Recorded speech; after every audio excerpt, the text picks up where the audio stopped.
How's everybody doing out there? I hope all is well. I'm back here for another one.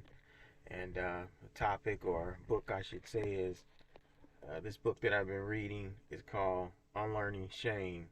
And basically, with that, unlearning shame is just there's a few topics through here that I outline in this book, and it's really understanding systematic shame, the origins of systematic shame, the values of systematic shame, and why shame doesn't work. So some of the things that you understand in expansive recognition, radical self-acceptance, vulnerable connection, and hope for humanity. So these are all things that understanding the expansive recognition of yourself. So I'm gonna go through this stuff. I'm gonna play some clips like I normally do, and we're gonna we're gonna tackle this one just like we've been doing all of the others. So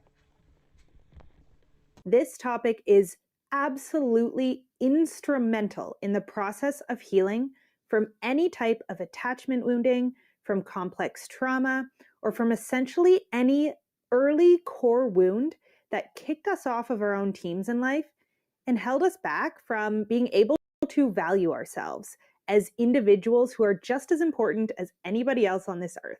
So, this topic is the topic of toxic shame.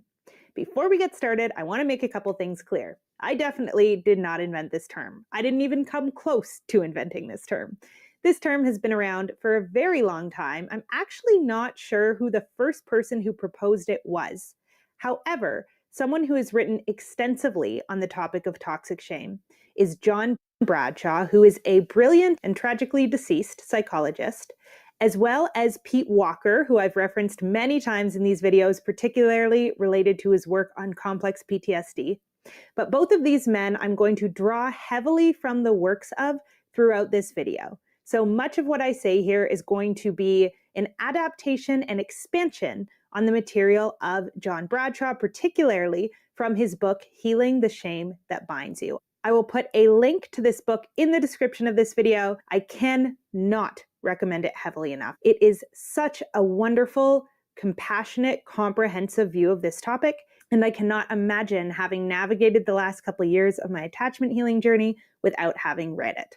So, with all of that being said, let's get into it. What is toxic shame? How does it show up? And how can we begin combating it if we recognize that it's something we are struggling with? The first thing I want to get clear on is that shame in appropriate doses is actually a very healthy thing that can help us learn our limits in the world. So when we overindulge, when we act in a way that infringes on other people's boundaries, shame can come in to let us know, hey, you overstepped in a particular area. You went too far with something you were doing. In some capacity, you were behaving in a way that was out of integrity with yourself. So this is what I'm going to call healthy shame. Toxic shame is different than healthy shame. Toxic shame is the feeling that you do not have any sense of integrity to begin with. So toxic shame is the belief that something about us is corrupt, rotten, broken, dirty, or wrong at our absolute core.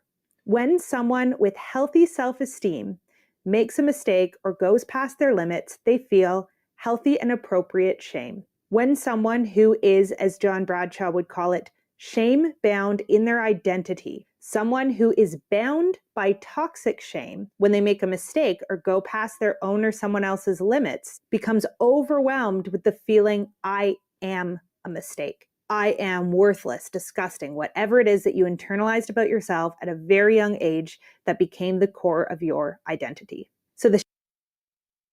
And I want to be clear, you can be extremely anxiously attached and be terrified of intimacy. Those with more avoidant-leaning attachment styles tend to more consciously be aware of the fact that they're afraid of intimacy, but those with anxious attachment styles tend to believe that they are intimacy junkies, when in reality, what they are trying to do is shove the ideal vision of themselves, the way they would like to be seen, down someone else's throat so hard that someone looks back at them and goes, okay, that's the real you for sure. You are an innocent, pure, perfect being who is 100% deserving of love in every single moment unconditionally. That is not the truth of anybody. All of us kind of suck sometimes. However, you do not suck in the huge, overwhelming, terrifying way that your toxic shame is telling you you suck in. So you might be using avoidant tactics, you might be using anxious tactics, you might be using a variety of manipulation tools to keep yourself out of intimacy, even if you are in a romantic relationship with someone else. But it is a classic characteristic of someone who is shame-bound to avoid intimacy at all costs, because you are terrified that if someone actually saw you, they would not want to be around you. You can be married for like 70 years and never have any moment of true intimacy with your partner. This is not as hard to do as it might sound, though again, you are likely to have frequent bouts of mental health issues, anxiety, depression, whatever it is, if you are chronically engaging with people using your false persona. Now, the next thing that happens when our authentic selves become shame-bound is that we lose connection with our inner wisdom. Our inner wisdom comes to us in the form of feelings, emotions, and body states. Things like anger, joy, grief, pleasure, calmness, and serenity. All of these feelings are giving us pieces of information that help us discern what is right and wrong for us in life. However, to be shame-bound means that from a young age, we learn that there was something wrong with the fact that we have feelings. So if we believe that our feelings are inherently shameful, what we learn to do is either disconnect from them consciously and learn to over-rely on logic to make decisions in all situations, including situations in which emotional information is the most important factor in decision-making. Or we become dissociated from our true moment-to-moment feelings, but in order to continue feeling intensely, we become addicted to fantasy.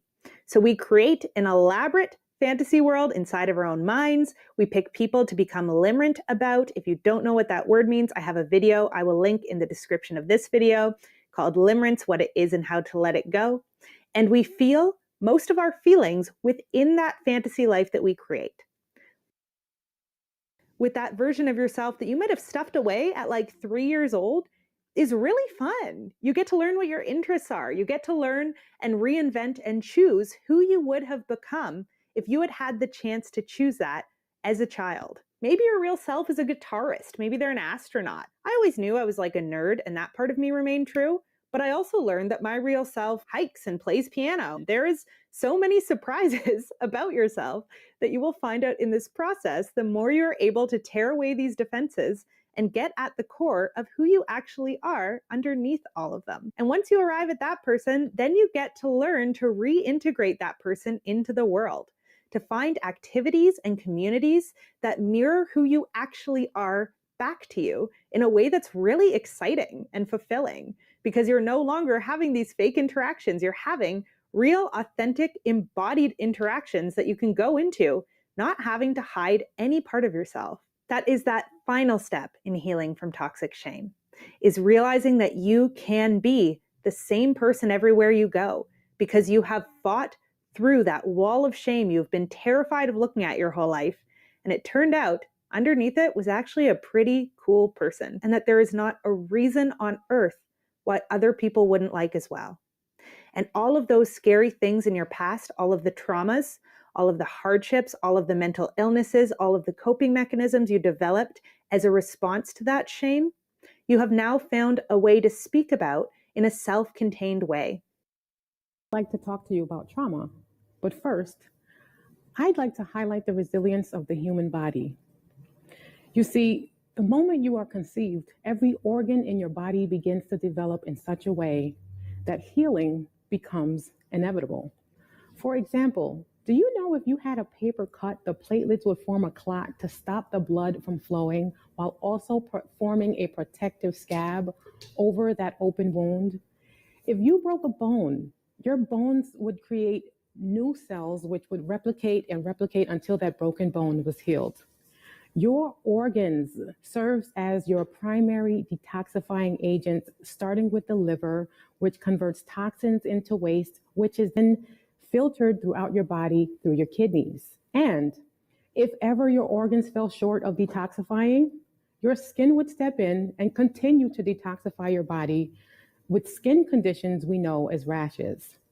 Ultimately, Your inner detoxifying agents are far more superior than any product you could purchase on any shelf. And similarly, your brain is wired and created in such a way that it will shift, rewire, and transform itself in order to work more efficiently, in order to understand its environment, and to protect you from any perceived harm or sudden changes, no matter how old or young you are. Now, shifting and rewiring thoughts, there's a lot of research out there that says this is a good thing. But when it comes to trauma, shifting and rewiring your brain is pretty dangerous.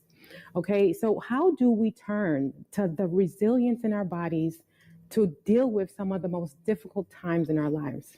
Well, let's go there for a moment.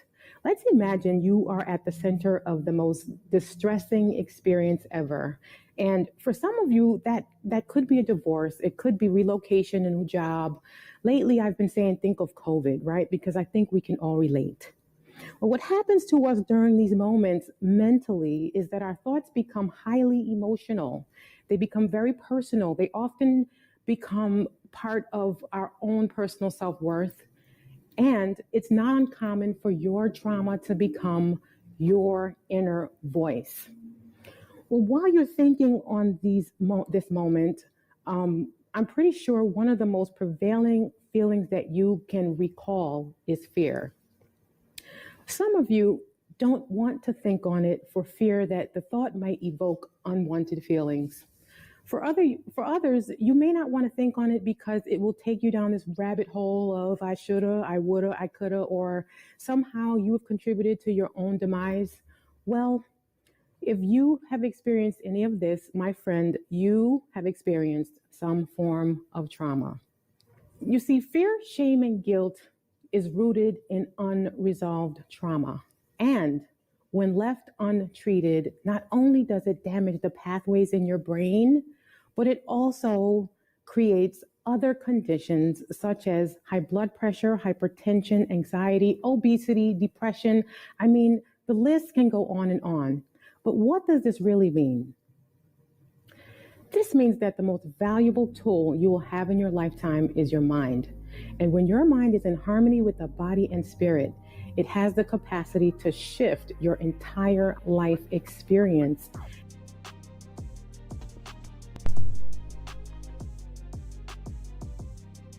So basically, starting off, we're talking about systematic shame. And really what this author's talking about, Devon Price, PhD, talking about how systematic change keeps so many people trapped. And often it keeps you feeling a certain kind of way about yourself, and you earning basically not believing in yourself, or having some doubt.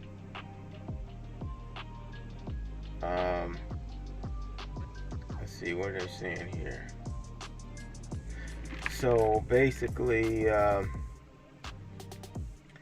this line of thinking, systematic shame, can ravage or block you from having productive conversation about what really change might look like for you. And so a few signs that you might be suffering from systematic change, or I should say systematic shame. A few signs that you may be suffering from systematic shame. Could be based on this book here. They're saying you're constantly looking at yourself through the eyes of people who disapprove of you. So, I mean, you could be 25, you could be 35, you could be 45, you could be 50. A lot of people still look up to their parents and still look for approval from their parents. They may look for approval from their siblings, their older brother, their older sister, their older cousin, their older relative, or it could be somebody that you're in a relationship with that you're looking for approval for. So if you're constantly looking at yourself through your eyes of people who disapprove of you. So if these people that are in your life and they disapprove of some of the things that you do, or they're constantly talking about things that you shouldn't do or things you should do. So basically that's one. The other one would be you spend a lot of time ruminating, which I don't know why they use ruminating, big words here, over past decisions. Um, Even relatively small ones weren't about the things that would have gone differently if you'd gotten it right. So, um, sounds like, yeah, you're one of those people. Signs of shame is that you basically always second guessing yourself, thinking about, hey, what I could have did different. But that it's kind of hard to say. I mean, this person is trying to outline something, but a lot of times we make decisions. You think about, oh, maybe I should have did this different, or maybe did that different. But you also have to be confident in the decision you made, and then you made the decision. It's like, well, maybe I could have did this different, but yeah, I'm still confident in this decision I made. So the other thing, or the other step, will be you only feel that you can relax and truly be yourself when you're alone. Yet even when you are in private, there are thoughts and feelings you won't allow yourself to have. It says, yet even when you are in private, there are thoughts and feelings you won't allow yourself to have. I gotta read this stuff first, because I don't know, they put these books together and no commas, no, quarreling, semi-quarrelings, just break this stuff up. And so you're trying to see what they say, but they're just squeezing all of these words into this book. So you are hyper aware of the negative stereotypes people might apply to you based on your identity, your appearance, or even your past experiences. So, and carefully monitor your behavior so as not to confirm those stereotypes are true. So number 5 would be you compulsively taking in news of upsetting events throughout the world, but instead of feeling empowered by knowledge, you are left feeling guilty and panic. So if you're a person that watches the news a lot, some of the and I'm not talking just like regular stuff on social media, but if you're like a news person, you're watching what's going on in the world, and and you feeling some sort of not being empowered to be able to help what's going on. Um, and this person is saying that, I don't know how many people feel this way, but apparently this is one of the signs that they say they break down a systematic shame. So I read some of these books here. You can take the information out of it that you want to, but it's good that somebody sat down, put this stuff together, they researched, and they came up with this information. So if you have a difficult time imagining a future where you might feel content or that your life is worthwhile, let's see here.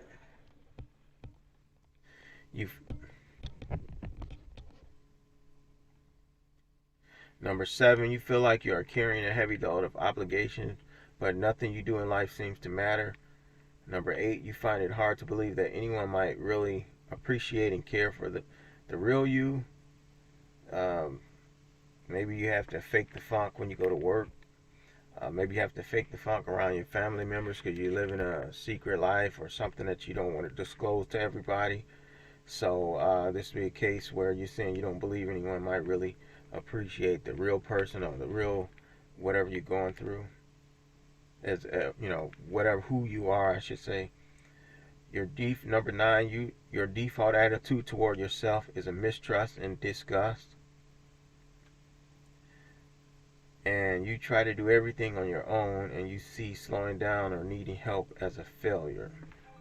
So everybody has their ways to stay grounded in what they think they need in life. I mean, obviously some people, or quite a few people, you base it on your religion, you going to church or whatever keeps you grounded, God, whatever you use to keep yourself grounded and use as your source to help you when you make decisions. So this person is basically saying that a systematic shame is a person that's trying to do everything on their own, and they're afraid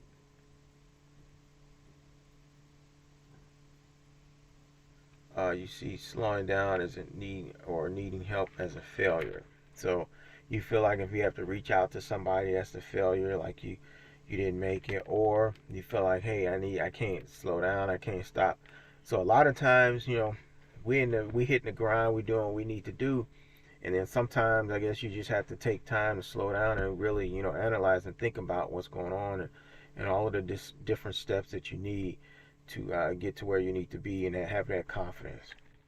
So I'm gonna see if I can take a short break here, jump into a video, some information. I always like to tie in other people from the net, from YouTube, people that have good insight on information like this to kind of, so we're not just getting it from the book, you're not just hearing it from me, but we're also trying to tie it in with some other people that are going through these experiences, or people that have ideas that can relate with this book of basically um, culture and reclaim of your power. So culture and reclaim of your power, removing the rejection and the self-blame. Overwhelm is something we all experience, but here's the key. Feeling overwhelmed is a signal, not a sentence. It's like your brain telling you it needs better tools to cope. In this video, we're going to explore the science behind emotion regulation and how it lays the foundation for lasting resilience. I'm Dr. Tracy Marks, a psychiatrist, and I help you strengthen your mind and fortify your brain to build resilience. In my last video, we talked about neuroplasticity in great detail and how rewiring your brain can make you more mentally strong. If you haven't seen it yet, I highly recommend checking it out, as it will give you a solid foundation for what we're discussing today. But for now, let's focus on emotion regulation, the process that allows you to manage those intense emotions that can sometimes feel overpowering. I'll introduce you to 2 strategies that you can use right away to help regulate your emotions and build resilience. So, first off, what is emotional overwhelm? Emotional overwhelm occurs when our stress or often feels like our thoughts and emotions are spiraling out of control, leaving us feeling paralyzed or in a heightened state of distress. Here's the thing, this is not just in your head. Feeling overwhelmed has roots in your brain's processes. When you're under intense stress, the emotional centers of your brain, like the amygdala, take over. Your body enters into a fight or flight mode, making it harder for your prefrontal cortex, which is the part of your brain responsible for rational thinking and decision making, to stay in control.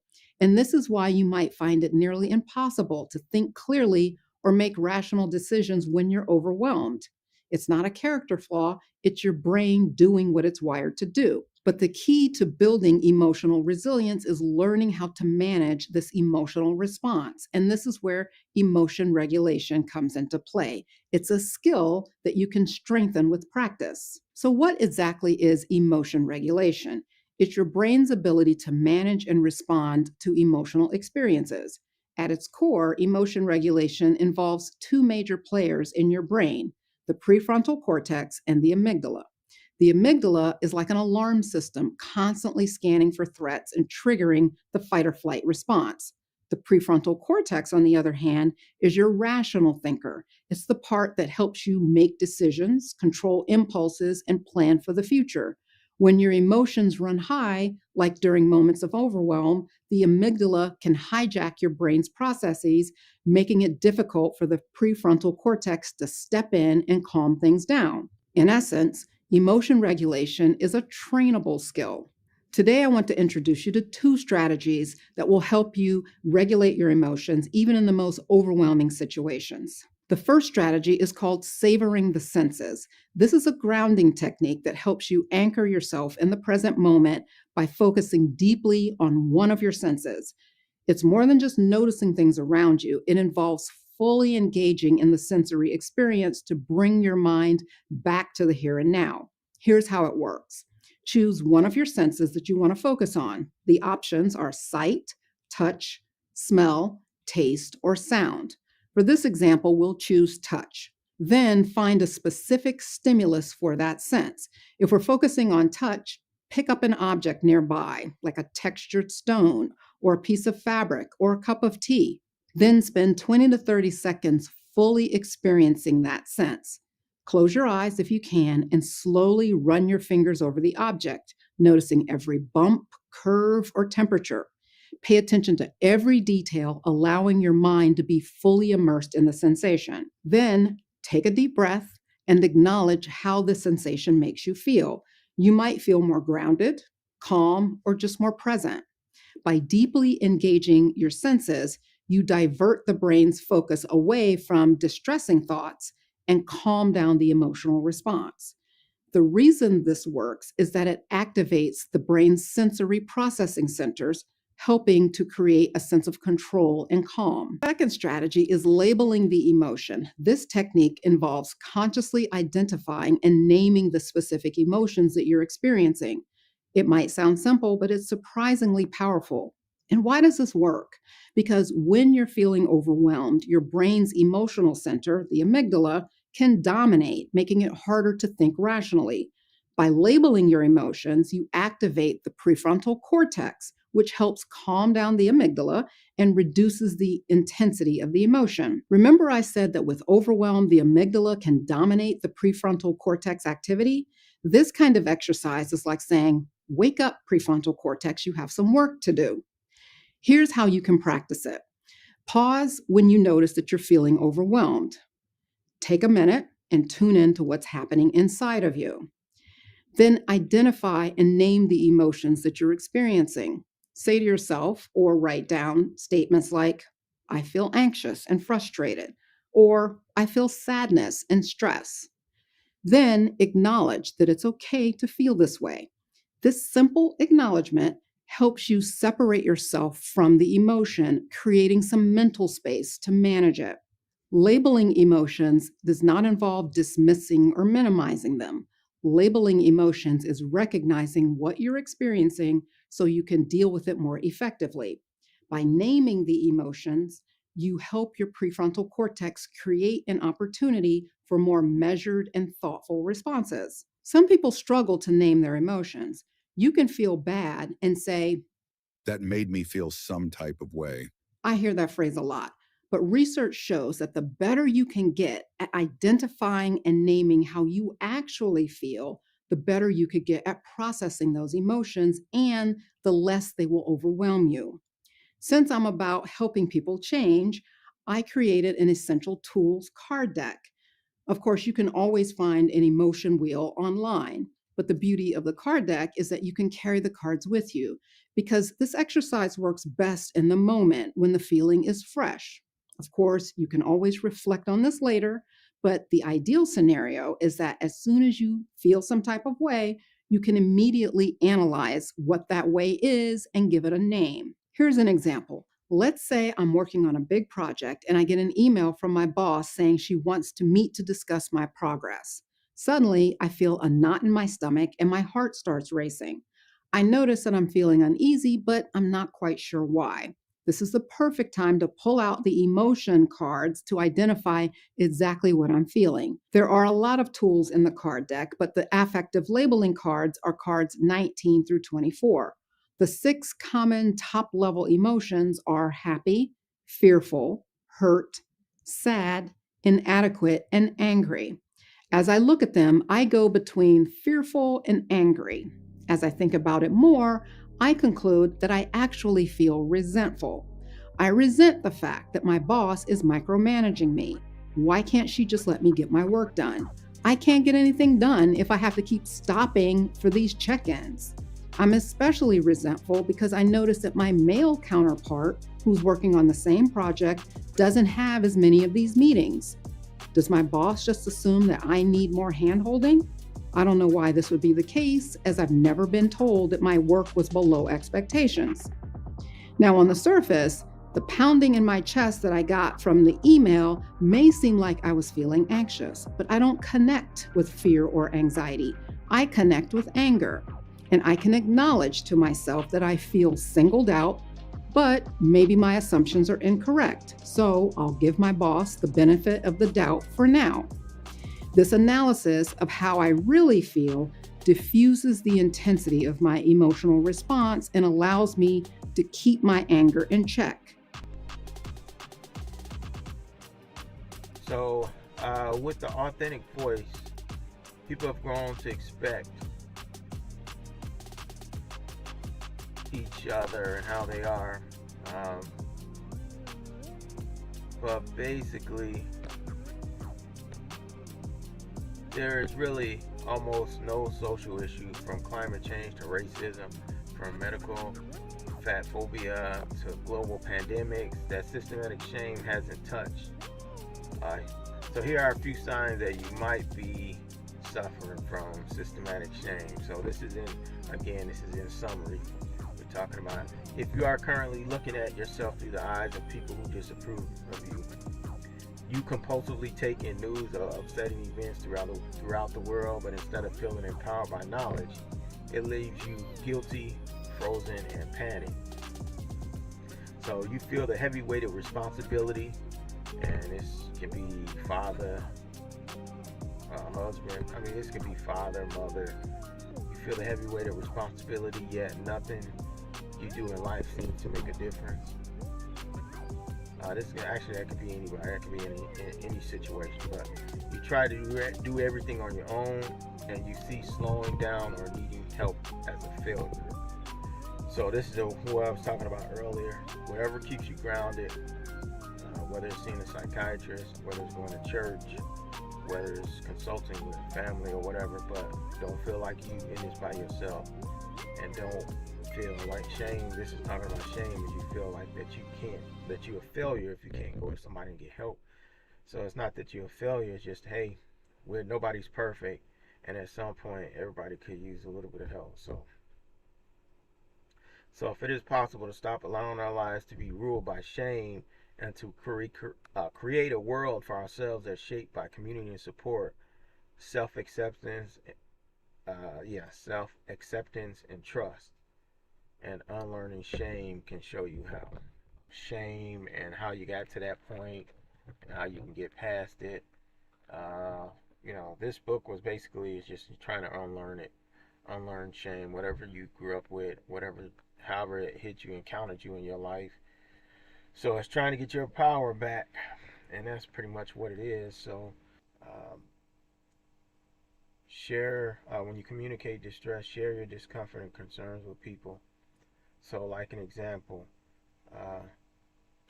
I'm worried that this move will change our relationship or how we view each other. Or, wow, it hurts to hear your mom say that, or something like that. These are just different ways to communicate the distress, ways to seek comfort. Different ways that the book is saying is that, when you're asking for emotional support or validation when you need it, and some ways sometimes guys look at this as being pastored or pastoring, but it all breaks it down to just having communication, females, women. And I probably wouldn't start with ladies. I probably wouldn't start with, can we talk, or we need to talk, or something like that. You can be like, hey, can I complain to you about what happened, or I'm still really pissed, but it helps to have someone to listen to. If you're talking about intimacy or anything like that, can we cuddle on the couch, or just something to break up the monotony or whatever was going on and try to get past it. Or, something like, have you noticed this problem too? Do you understand why I feel this way? So, reason why I said direct it toward the ladies, because, sometimes men and women, we different on how we deal with stuff.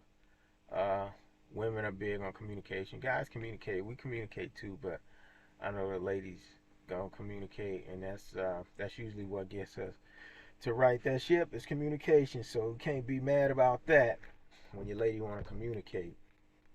But so if you find ways to take an active, joyful interest in other people's lives, and help you, this could possibly help you to get your power back, and release or get rid of the shame that you were dealing with. So let's see here.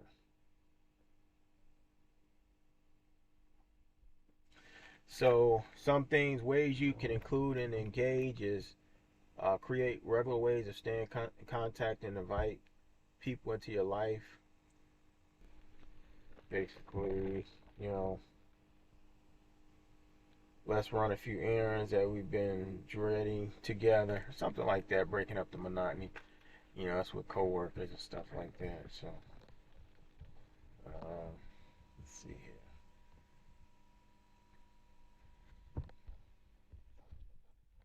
So, some of the other things we can point out and trying to get past that shame or get rid of that shame or get your power back, get back where you need to be.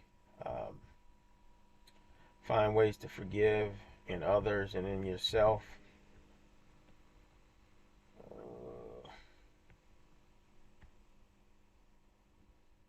Let's see here.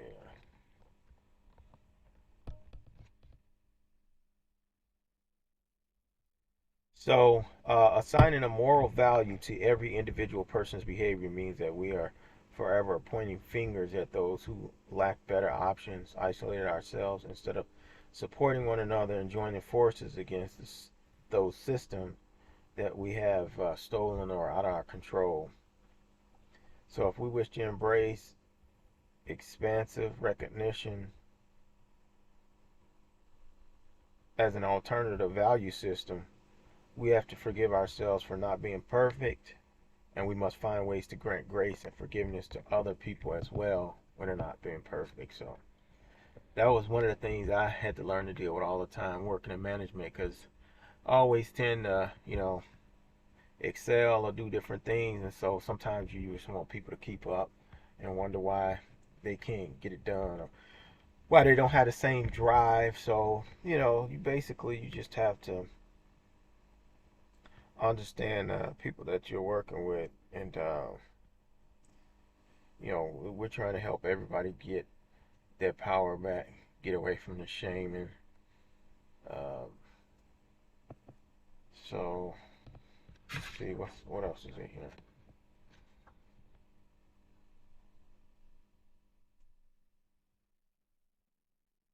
And so I always think about, I can't really fix the world or undo the past, though I often still wish that I could, or help out and do that. But at least for now, we can all work together and try to figure things out. And that's pretty much it here. Just in a nutshell, shame is an act of avoidance. It's pulling away and hiding away from others, motivated by mistrust and fear. The way we can escape from this systematic shame is by rejecting the desire to withdraw instead of choosing to embrace. Moving toward the very people we fear judging us and revealing the pain we've been in. It's only when we reveal our flaws and most shameful feelings to one another that we have the opportunity to realize our struggles are shared and are in fact product of oppressive systems that target us. So if we can understand that and we all can try to work together, um, none of us are broken. Nobody is a failure. It's the system that has somewhat failed us, so we're trying to correct it, get our power back.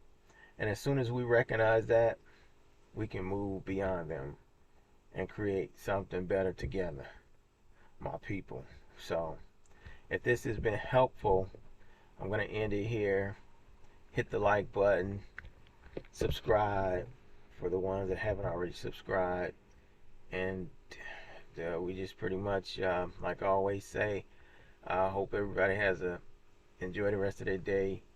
I hope everything's moving, all is well with the family, and until we do this again, another one, I want to say my deuces, and we out. See y'all later.